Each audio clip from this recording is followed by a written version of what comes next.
تو اللہ تعالیٰ نے موسیٰ علیہ السلام کو کوہ طور پہ بلایا اور کہا کہ اے موسیٰ، ہم تمہیں اپنی کتاب دیں گے، تمہیں کچھ خاص احکامات دیں گے، اس کے لیے تمہیں طور پہاڑ کے اوپر آنا پڑے گا۔ اور 40 دن تک موسیٰ علیہ السلام طور پہاڑ پہ تھے۔ اور آپ کو ایک بات بتا دوں میں کہ موسیٰ وہ اکلوتے نبی ہیں جن سے اللہ نے ڈائریکٹ بات کیا ہے، کسی فرشتے کا بیچ میں واسطہ نہیں تھا، اللہ نے ڈائریکٹ بات کی ہے موسیٰ سے، جب بھی بات کی ہے ڈائریکٹ بات کی ہے۔ تو حضرت موسیٰ نے کہا کہ اے اللہ، میں آپ کو دیکھنا چاہتا ہوں۔ اللہ نے کہا لن ترانی، تو مجھے کبھی نہیں دیکھ سکتے۔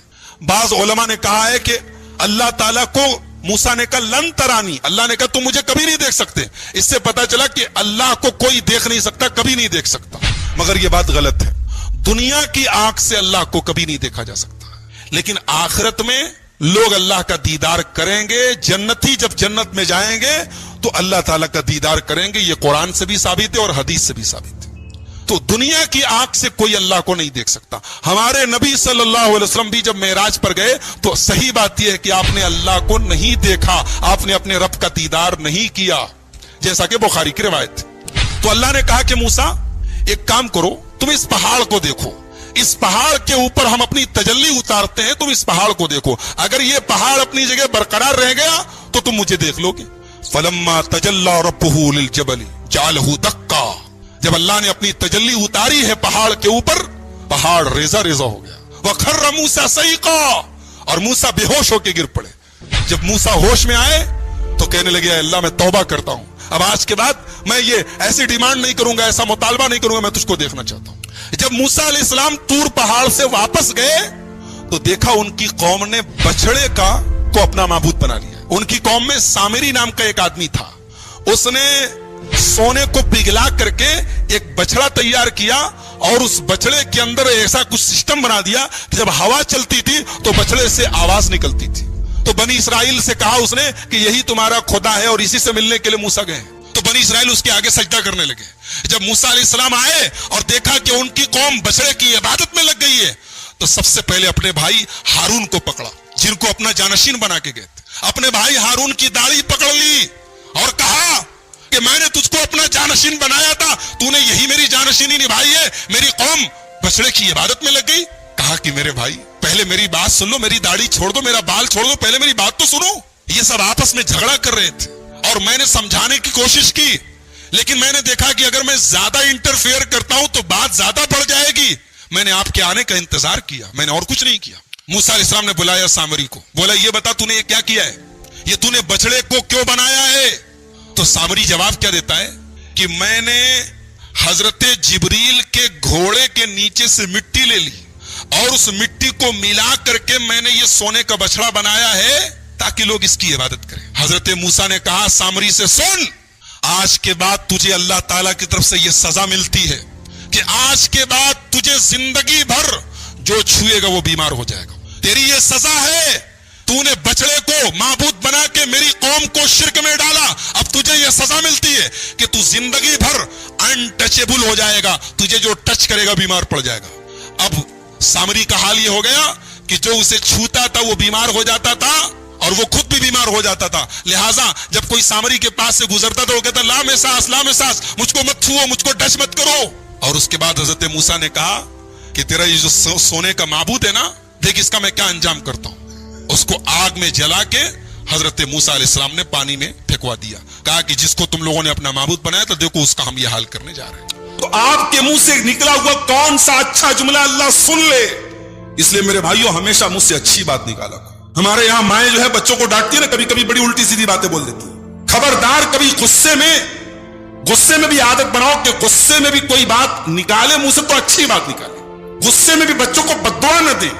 وہ شیخ سدیس کی ماں کے بارے میں آتا نا، انہوں نے غصے میں کہا تھا جا اللہ تجھے کعبے کا امام بنا دے، اللہ نے کعبے کا امام بنا دیا۔ کبھی ماں کی غصے سے نکلی گئی دعا کو بھی اللہ قبول کر لیتا ہے۔ اگر میں یہ کہوں کہ 1400 سال پہلے کے مکہ کے وہ مشرکین اور وہ کفار، ان کو بھی اتنی سمجھ تھی کہ وہ مصیبتوں میں صرف اللہ کو پکارتے تھے، اور آج کا مسلمان اپنے دین کی حقیقت سے اور اپنی توحید سے اس قدر دور ہے کہ جب یہ مصیبت میں پھنستا ہے تو یہ اور زیادہ غیر اللہ کو پکارتا ہے۔ جب اس کا کاروبار چلتا ہے تب اسے اللہ یاد آتا ہے، اور جب کاروبار پھنس جاتا ہے جب کوئی مصیبت آتی ہے تو یہ تعویذیں بدواتا ہے، یہ درگاہوں پہ سجدے کرتا ہے، یہ ان کی چوکھٹوں پہ جا کے ان کی چوکھٹوں کو چومتا ہے، یہ کبھی یا علی مشکل کشا کا نعرہ لگاتا ہے، کبھی یا خواجہ غریب نواز کا نعرہ لگاتا ہے۔ مسلمان اس قدر توحید سے دور ہے میرے بھائی۔ 20ویں پارے کے شروع میں اللہ تعالیٰ نے کئی سوالات کیے اور ان سوالوں کا خود ہی جواب بھی دیا ہے۔ اللہ نے فرمایا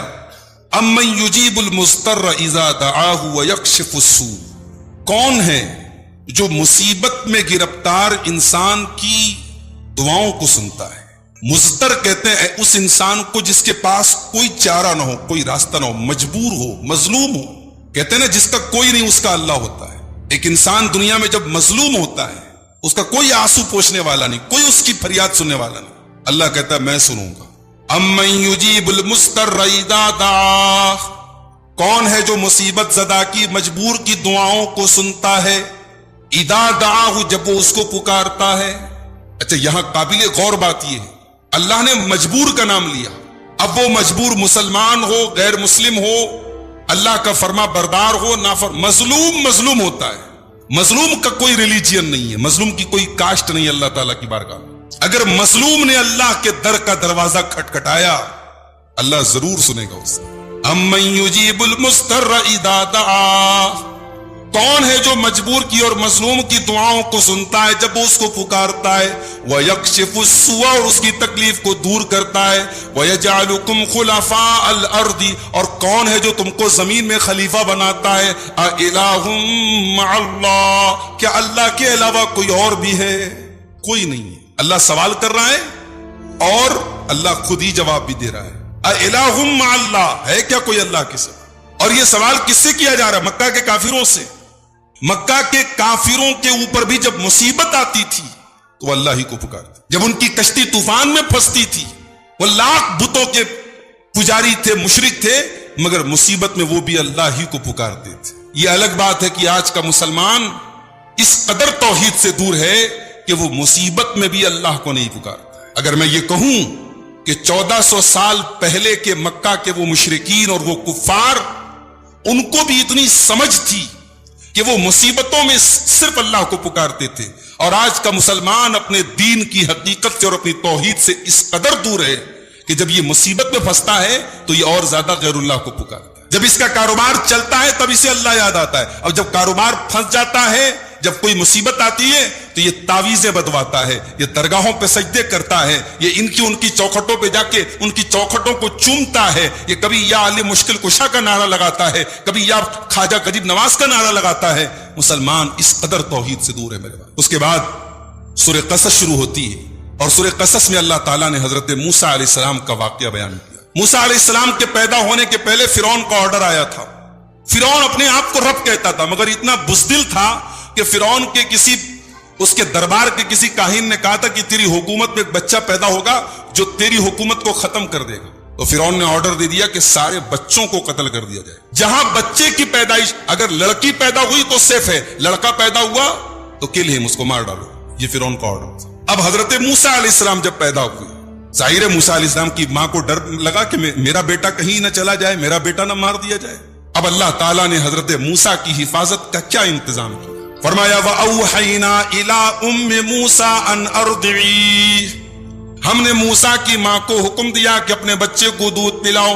وَأَلْقِيهِ فِي الْيَمِّ فَإِذَا خِفْتِ عَلَيْهِ فَأَلْقِيهِ فِي الْيَمِّ، اور جب تمہیں یہ ڈر لگے کہ فرعون کے لوگ آنے والے ہیں تو تو اپنے بچے کو پانی میں ڈال دے۔ اللہ، دنیا میں سب سے زیادہ کسی سے محبت ہوتی ہے تو بچے سے محبت ہوتی ہے ماں، اور یہاں ایک ماں سے کہا جا رہا ہے بچے کی زندگی چاہتی ہے، بچے کو پانی میں ڈال دے۔ فَإِذَا خِفْتِ عَلَيْهِ فَأَلْقِيهِ فِي الْيَمِّ، اے موسیٰ کی ماں تو ڈر مت، تو اپنے بچے کو پانی میں ڈال دے۔ وَلَا تَخَافِي، اور تجھے ڈرنے کی کوئی ضرورت نہیں ہے۔ وَلَا تَحْزَنِي، تجھے پریشان ہونے کی کوئی ضرورت نہیں ہے۔ إِنَّا رَادُّوهُ إِلَيْكِ وَجَاعِلُوهُ مِنَ الْمُرْسَلِينَ، ہم تیرا بیٹا بھی تجھ کو لوٹائیں گے اور ہم تیرے بیٹے کو اپنا رسول بنانے والے ہیں۔ اللہ نے حضرت موسیٰ کی ماں کو تسلی دی۔ اب یہ ماں کا کلیجہ جانتا ہے کہ ماں نے کس طریقے سے کلیجے پر پتھر رکھ کے اپنے بچے کو ایک باسکٹ میں ڈال کے پانی میں ڈالا ہو۔ لیکن اللہ کا وعدہ ہے، اللہ کا وعدہ سچا ہوتا ہے، اللہ کا وعدہ ہے، حضرت موسیٰ کی ماں نے ڈال دیا۔ فَالْتَقَطَهُ آلُ فِرْعَوْنَ، اللہ فرماتا ہے کہ موسیٰ کو اس باسکٹ سے اٹھانے والے فرعون کے گھر والے تھے. لِيَكُونَ لَهُمْ عَدُوًّا وَحَزَنًا. ان کو پتا نہیں تھا جس بچے کو آج ہم اس باسکٹ سے اٹھا رہے ہیں, ہم پانی سے اٹھا رہے ہیں, یہ بچہ آگے چل کر کے ہمارے لیے بہت بڑے غم اور صدمے کا سبب بنے گا. ان فرعون وحامان وجنودہما کانوا خاطئین. بے شک فرعون اور حامان اور اس کے تمام لشکری کانوا, اللہ فرماتا ہے کانوا خاطئین, سب کے سب خطا پر تھے. فرعون کو بڑا ناز تھا اپنی طاقت پر, اپنی حکومت پر, لیکن اللہ تبارک و تعالیٰ نے دن دہاڑے اسی فرعون کے محل میں, اسی کے گھر میں, اسی کے رقم سے, اسی کے پیسے سے موسیٰ علیہ السلام کی پرورش کروائی. یہ مینجمنٹ تھا اللہ تعالیٰ. اللہ نے کہا کہ فرعون اور حامان. حامان کون تھا؟ فرعون کا بہت بڑا کہہ سکتے ہیں کہ وزیر تھا. ہر زمانے میں ہر ظالم بادشاہ کا کوئی نہ کوئی ایک مشیر بھی ہوتا ہے. ظالم اکیلا نہیں ہوتا ہے, ظالم کا کوئی نہ کوئی ایک داہنا ہاتھ بھی ہوتا ہے. تو فرعون کا داہنا ہاتھ کون تھا؟ حامان تھا. وقالت امرأۃ فرعون قرۃ عین لی ولک. فرعون کی بیوی نے کہا کہ یہ بچہ میری اور تیری آنکھوں کی ٹھنڈک ہے. لا تقتلوہ, اے فرعون تم اسے قتل مت کرواؤ. عسیٰ ان ینفعنا او نتخذہ ولدا, ہو سکتا ہے یہ بچہ آگے چل کر کے ہم کو فائدہ پہنچائے یا ہم اسے اپنا بیٹا بنا لیں. فرعون بہت ظالم تھا, بچوں کو مروا دیتا تھا, مگر شوہر بھی تھا. اور کہتے ہیں نا دنیا کی سب سے مظلوم ہستی جو ہوتی ہے وہ شوہر ہوتی ہے. شوہر کی غلطی ہو تب بھی سوری, غلطی نہ ہو تب بھی سوری. یہ اکیلا شوہر, پوری دنیا میں اکیلی مخلوق ایسی ہے, اس کی غلطی ہو تب بھی سوری بولتا ہے, غلطی نہ ہو تب بھی سوری بولتا ہے, بیوی کے آگے سرنڈر کر دیتا ہے. فرعون کی بیوی نے کہا کہ ہم اسے اپنا بچہ بنا لیتے ہیں, اسے مت قتل کرو. فرعون کسی کی نہیں سنتا تھا, بیوی کی مان گیا. چلو بھائی تم کہتی تو چلو کوئی بات. اس کا مطلب کہ جو لوگ اتنے سخت دل ہیں کہ اپنی بیویوں کے حقوق بھی ادا نہیں کرتے, اپنی بیویوں کی جائز فرمائشوں کو بھی نہیں مانتے, وہ فرعون سے بھی گئے گزرے لوگ. اور ایک بات اور پتہ چلی, فرعون کی بیوی نے کہا کہ یہ بچہ ہمیں فائدہ پہنچائے گا. یہ جملہ فرعون کی بیوی کے منہ سے نکلا. فرعون کی بیوی کا نام کیا تھا؟ آسیہ. یہ آسیہ کیسے لکھا جائے گا؟ الف اور چھوٹی سین سے لکھا جائے گا.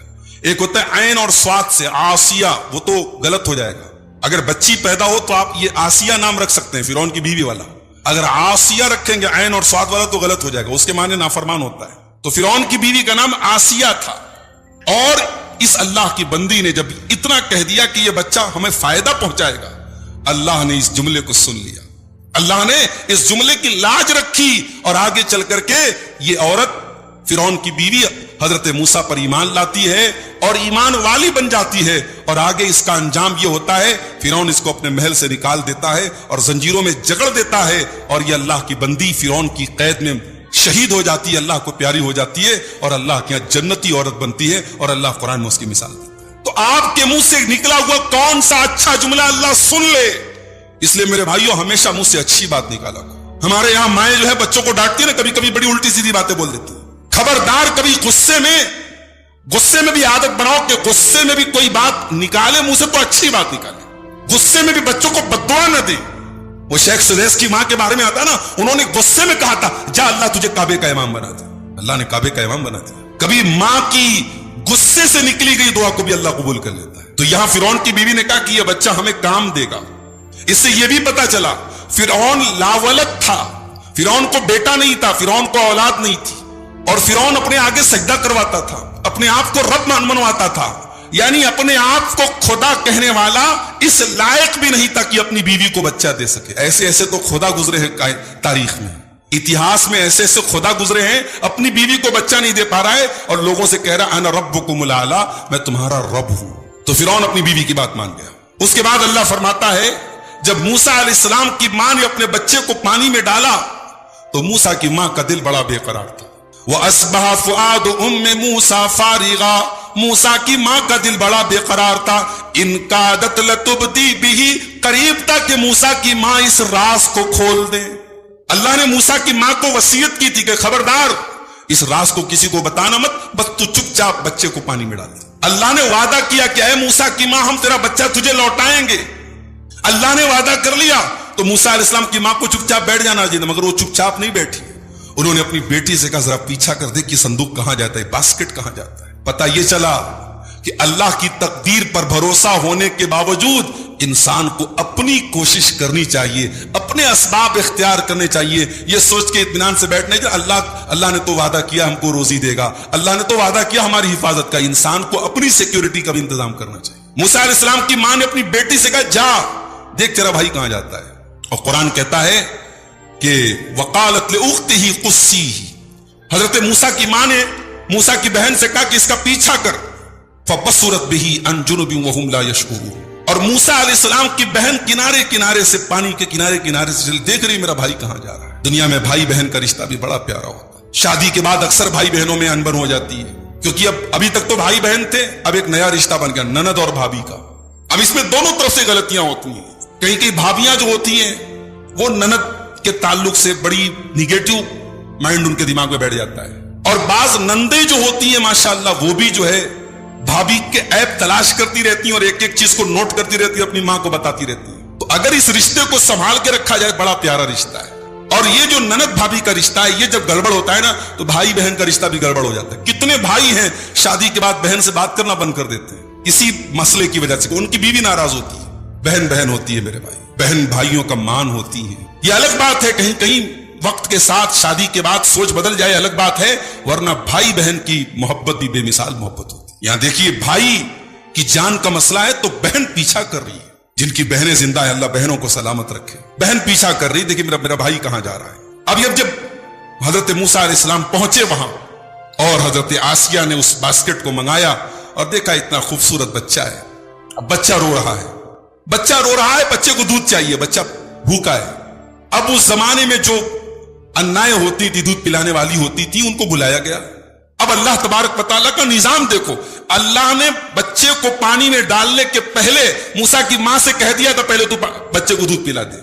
اب بچہ اپنی ماں کا دودھ پی چکا تھا, اب اللہ نے باقی سارے دودھ اس کے اوپر حرام کر دیے. وحرمنا علیہ المراضی من قبل, اللہ کہتا ہم نے سارے دودھ اس کے اوپر حرام کر دیے. فقالت هل ادلکم علی اہل بیت یکفلونہ لکم, تو موسیٰ علیہ السلام کی بہن نے کہا میں ایک فیملی کو جانتی ہوں, وہ آپ کے لیے یہ کام کریں گے اور اس بچے کی پرورش کریں گے. وہم لہ ناصحون, اور وہ اس بچے کے خیر خواہ ہیں. فرددناہ الی امہ, اب موسیٰ کی ماں کو بلایا گیا اور جیسے ہی موسیٰ اپنی ماں کی گود میں گئے رونا بند ہو گیا. فرددناہ الی امہ, اللہ کہتا ہم نے موسیٰ کو ان کی ماں کو لوٹا دیا. کئی تقر عینہا, تاکہ موسیٰ کی ماں کی آنکھیں ٹھنڈی ہو جائے. ولا تحزنا, اور وہ غمگین نہ ہو.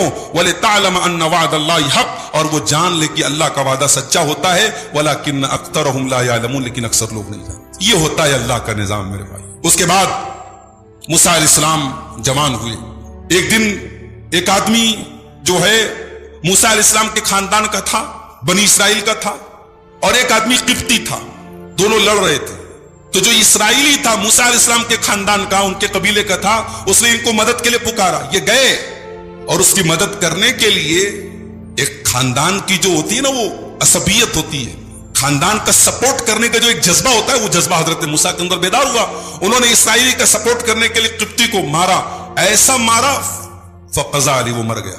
موسیٰ علیہ السلام کا مکہ ایسا تھا, ایک مکے میں مر گیا. ان کا جو مخالف تھا جس کو انہوں نے مکہ مارا تھا وہ مر گیا. تو یہ مکہ, اتنا طاقتور مکہ کس کا ہو سکتا ہے؟ گٹکھا کھانے والے کا تو نہیں ہو سکتا. یہ گٹکھا کھانے والا اور اسموکنگ کرنے والا اور رات کو 2 بجے تک موبائل چلانے والے کا مکہ تو ایسا نہیں ہو سکتا. تو پیغمبروں کا مکہ ایسا ہوتا تھا, ایسا مکہ مارا مر گیا وہ. اب حضرت موسیٰ علیہ السلام کے اوپر ایک انسان کے قتل کا مقدمہ دائر ہو گیا. حالانکہ یہ انجانے میں ہوا تھا, حضرت موسیٰ نے اللہ سے معافی بھی مانگی, لیکن اب حضرت موسیٰ علیہ السلام کی جان خطرے میں پڑ گئی. اور ایک خیر خواہ نے آ کے بتایا کہ اے موسیٰ, آپ کی کو گرفتار کرنے کی اور آپ کو سزا دینے کی بات چل رہی ہے, آپ جلدی سے شہر چھوڑ کے چلے جائیے. تو حضرت موسیٰ علیہ السلام مصر چھوڑ کے چلے. اب کہاں جائیں پتہ نہیں, بھاگتے بھاگتے بھاگتے بھاگتے مصر سے سینکڑوں کلومیٹر دور ایک جگہ پڑتی ہے مدین.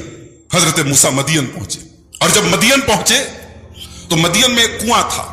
کنویں کے اوپر مردوں کی لائن لگی تھی اور لوگ اس میں سے پانی نکال رہے تھے اور اپنے اپنے جانوروں کو پانی پلا رہے تھے. موسیٰ علیہ السلام نے دیکھا کہ مردوں کی لائن لگی ہے اور 2 لڑکیاں ہیں, 2 لیڈیز ہیں, وہ کنارے کھڑی اپنے جانوروں کو لے کے. وَلَمَّا وَرَدَ مَاءَ مَدْيَنَ وَجَدَ عَلَيْهِ أُمَّةً مِّنَ النَّاسِ يَسْقُونَ, جب موسیٰ علیہ السلام مدین کے پانی کے چشمے پر پہنچے,